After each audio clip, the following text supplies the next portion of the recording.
You may have noticed that we had a wedding here yesterday. The giveaway might be the splendid flowers at the front, or it might be the countless ghastly little pieces of silver and gold ticker tape that have found their way from the graveyard into the church.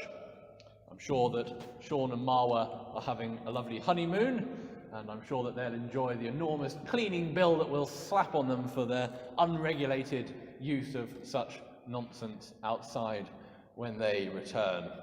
I can't imagine they'll be listening to my sermons on catch-up on their honeymoon, so they'll probably never hear that. Today, we heard about marriage, not the marriage of two people, but the marriage that Isaiah speaks of, figuratively, between the Israelite nation, the people of God, and Yahweh.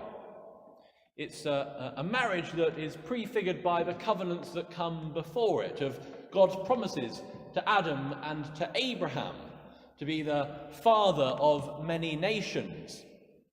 It's about God's faithfulness.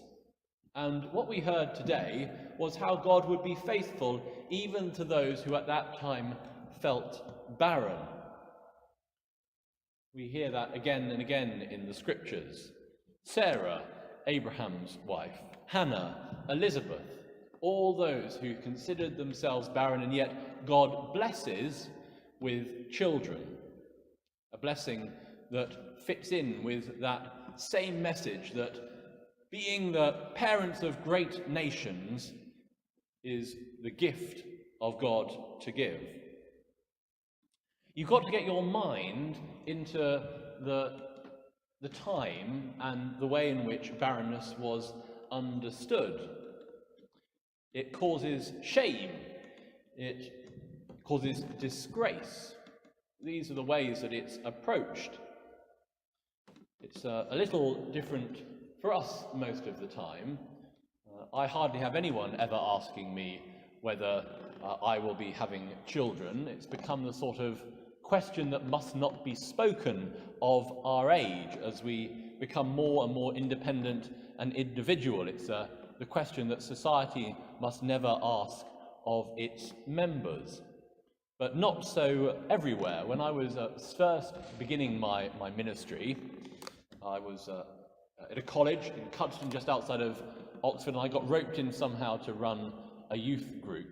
I was 22 at the time, and one of the girls at the youth group said to me, "Have you got any children?" And I said, no, and I felt at the time that 22 was significantly too young to be having many little ones running around. A friend berated her. She said, "You mustn't ask that." And I thought it was going to be something about privacy. She whispered, "They probably can't have any children."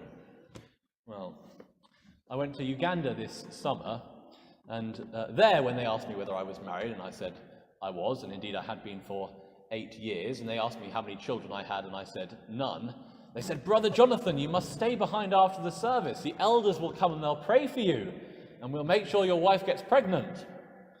And they seemed to not quite get the joke when I told them that I'd been trying my best for the last 8 years to prevent that exactly from happening. But barrenness was taken as almost a curse in the times that we're considering when Isaiah is writing. It's a matter of shame and of disgrace. And here we have a promise from God that that barrenness will be overcome, that the barren woman will have more children than the married. And this, in fact, passage from Isaiah gets quoted by St. Paul many hundreds of years later when he's writing to the Galatians. And his purpose in quoting it is to show that even at this point in Israelite history, a theme that comes through later was alive. And that theme is about family and inheritance. Where does it come from? Paul is arguing that it's not simply based on who you're related to, your blood relatives. He's arguing against those who say, well, our certainty and surety is that we have Abraham as our father, just as Jesus did in the Gospels. But it's based instead on what you profess. Remember that moment when the disciples come to Jesus and they say, "Your mother and your brothers are looking for you." And he says to them, "Who is my mother and my brother, but those who do the will of my Father in heaven. It's about what you profess and how you act.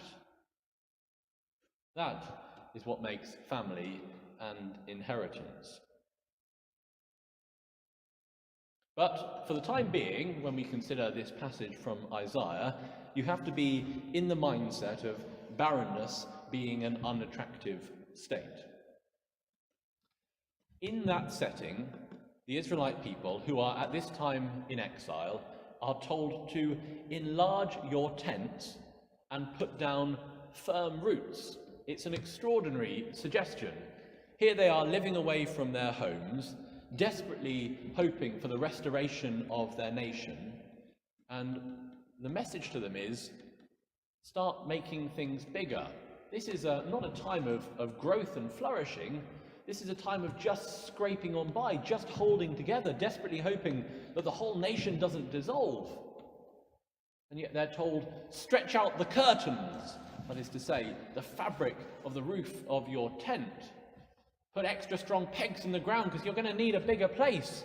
There's growth beginning now. Why bother, they must have thought, with something so fleeting? Why make it permanent?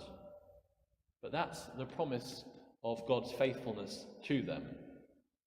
Why is Isaiah offering all this imagery in the first place?